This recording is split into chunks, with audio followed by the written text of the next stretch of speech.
Il a récupéré une usine à ciment en ruine et il en a fait une des villes les plus étranges jamais construites. On est dans la banlieue de Barcelone dans les années 70. L'Espagne sort du franquinisme et tout est en train de se réinventer. Ricardo Bofill et son équipe, le Thaler de Arquitectura, rachètent une vieille cimenterie abandonnée. Et ils en font leur atelier, leur laboratoire. Mais ça, c'est un autre projet. Ce qui nous intéresse, c'est ce qu'ils construisent juste à côté. Quelque chose qu'ils appellent Walden 7.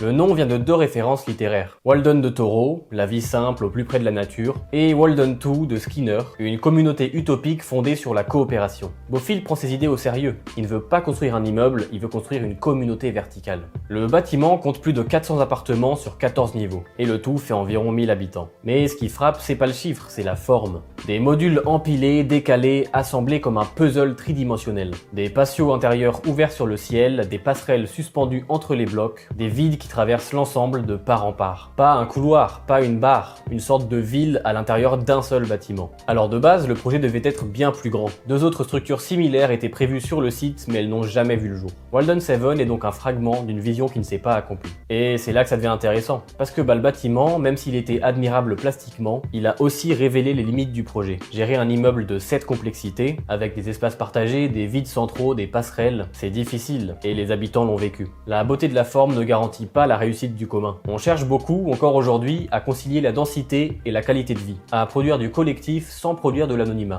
Walden 7 est une tentative honnête et ambitieuse de répondre à cette question. Elle montre jusqu'où on peut pousser l'idée et où les limites commencent. Walden 7 n'est pas un modèle à reproduire, c'est une expérience. 14 niveaux de béton qui posent la question de ce que vivre ensemble peut vouloir dire.